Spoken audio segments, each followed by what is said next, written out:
Six, including his dad and mom, and a young man that's well on his way to becoming a preacher. And he's got a few little loops to jump through yet, but he's growing.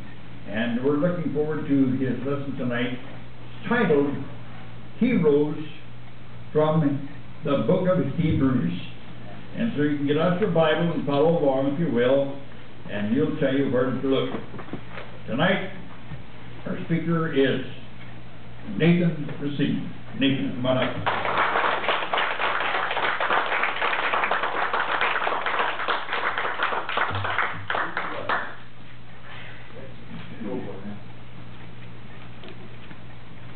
Okay, now my sermon title is called Heroes in Hebrews.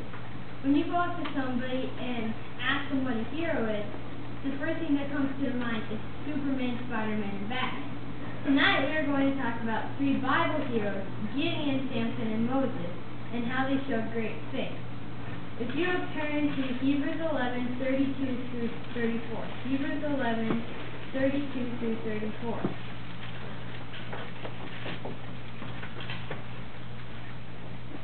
It says,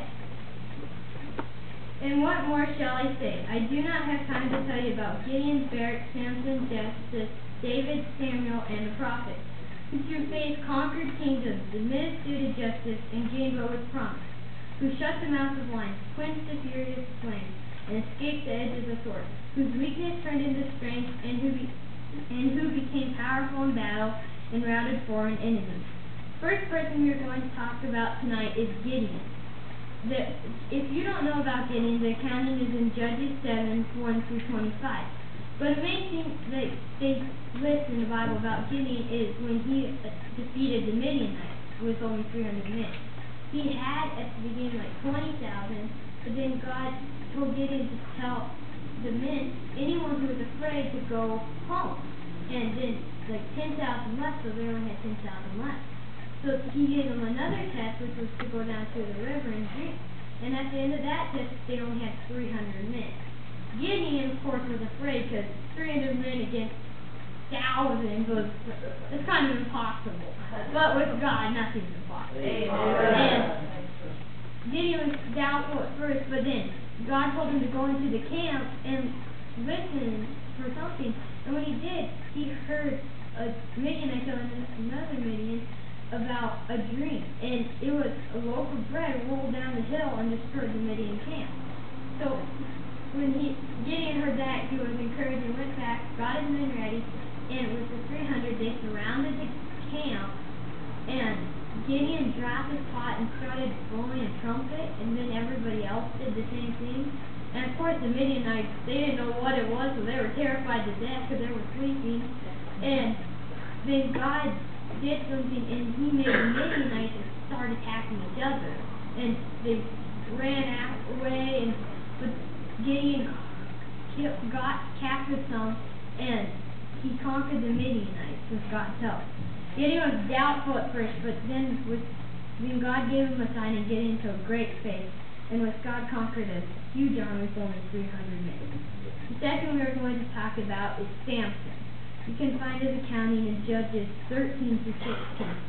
But an angel came to his mother and told him that she was going to have a son who was going to help bring Israel out from imprisonment from the Philistines. And he was strong and defeated some of the Philistines, but he started disobeying God in tiny ways. And then finally he met up with Delilah, and he told the secret, which God told him not to. And then God left him, and he became as weak as any other man. He got his eyes gouged out by the Philistines. And then on his final day of his life, he was out entertaining people at a feast, and he put his hands against the pillow and just pushed them over. And that one time, he killed more Philistines that one day than he did in his whole life. Okay. Samson shut the mouth of lions, as it says in 32, and turned his weakness into strength by faith with God's help. The third and final person we are going to talk about is Moses. If you go to Hebrews 11:23 through 29, that's Hebrews 11:23 through 29. It reads, by faith, Moses' parents hid him for 3 months after he was born because they saw he was no ordinary child, and they were not afraid of the king's edict. By faith, Moses, when he had grown up, refused to be known as the son of Pharaoh's daughter. He chose to be mistreated along with the people of God, rather to enjoy the pleasures of sin for a short while. He regarded disgrace for the sake of Christ as of greater value than the treasures of Egypt, because he was looking ahead to his reward. By faith he left Egypt, not fearing the king's anger he served, because he saw him who was invisible. By faith he kept the Passover and the sprinkling of the blood, so the destroyer of the firstborn would not touch the firstborn of Israel. By faith the people passed through the Red Sea onto dry land, but when the Egyptians tried to do so, they were drowned. Moses was raised as an Egyptian, ran away to Midian because he didn't want to be called a son of Pharaoh, and married a Midianite, and then God told him to go back to Egypt, and he brought the Israelites out of Egypt, and then while they were in the desert, received the 10 Commandments. These are 3 of the heroes in Hebrews who had great faith and did very great things with God's power. If you live by faith, what could God do to help you do? Amen.